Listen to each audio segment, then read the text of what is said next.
Hi, I'm Mrs. Lane. I'm going to be I could be your biology teacher, I could be your nursing or your careers, or I could even be the Science 600 teacher. So it's nice to meet you. We're doing this, trying to put a face to a voice this year.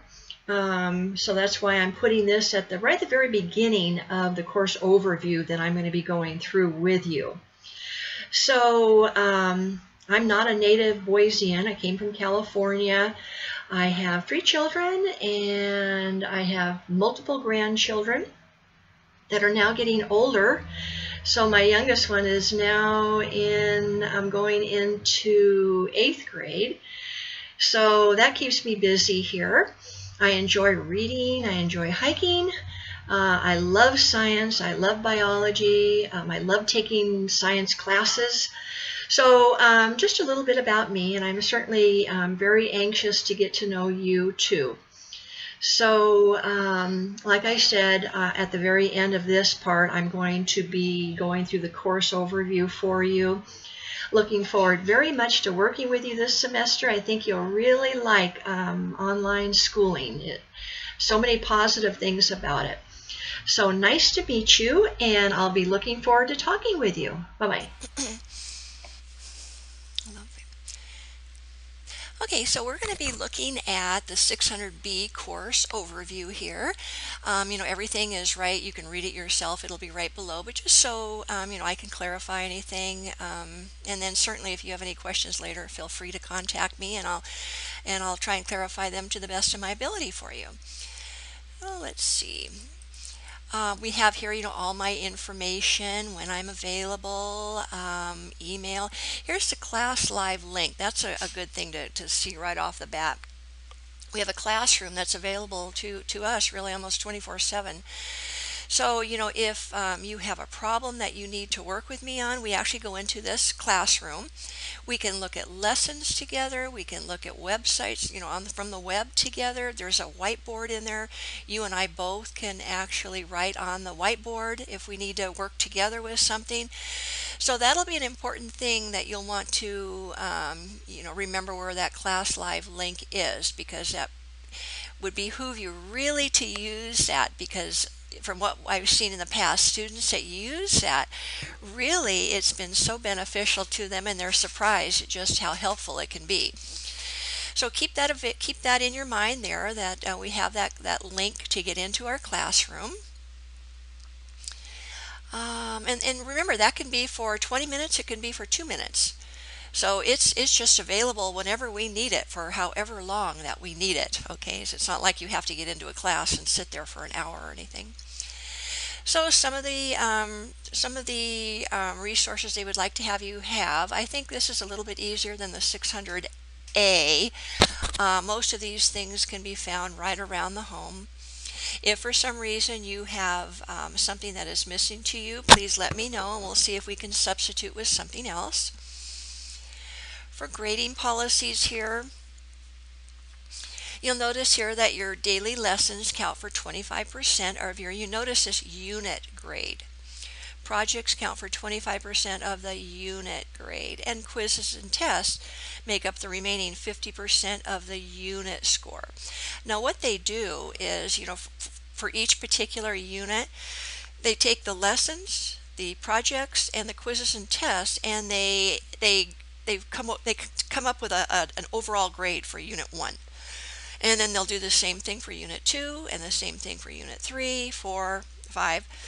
And then what they do at the end of the semester is that they average all of the grades for each of the individual units and come up with an overall class grade. Now, one quiz per semester can be retaken to improve a grade if you choose. Just let me know.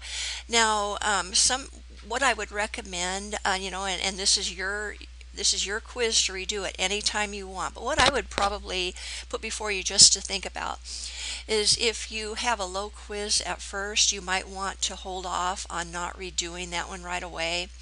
You might want to go on through the semester, because there could be another quiz that comes up that's actually lower, and maybe you would choose later on to actually use your quiz redo for that later quiz.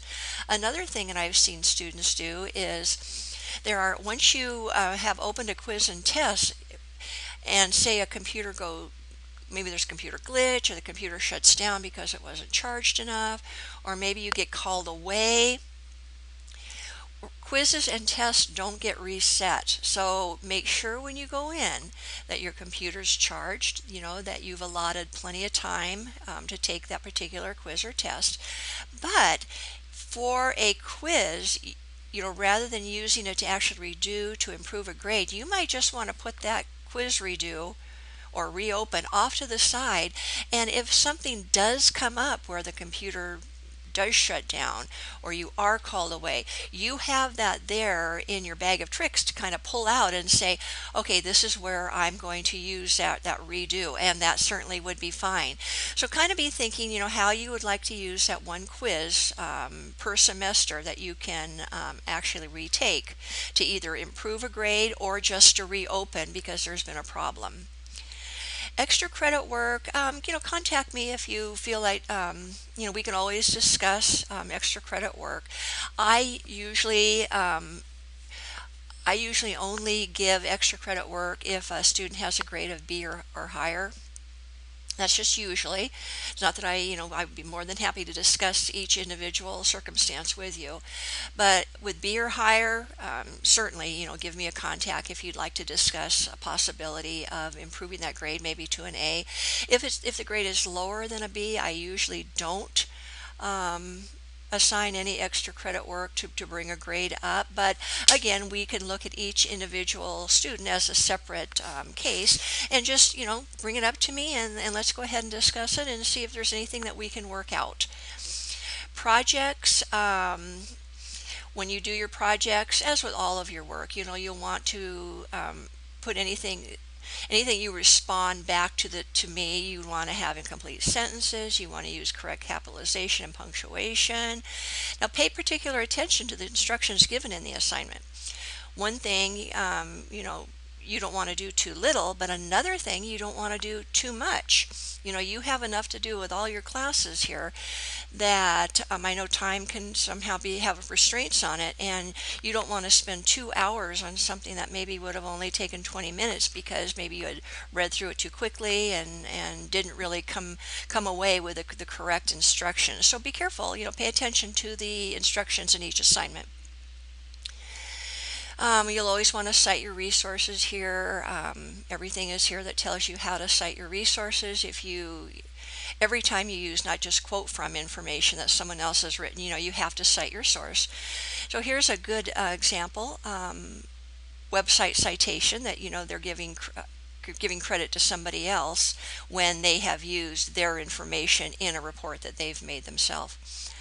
So that's very important to do. I think that's about it. It tells briefly up here some of the things that we're going to be going through this semester. You can take a peek through that. So if you have any questions at all, or if there's something that a question has come up that I didn't answer, as I went through here, just give me a call or a text or something, and we'll get that answered for you and get you on your way. So thanks for watching, and I'm looking forward to working with you. Bye-bye.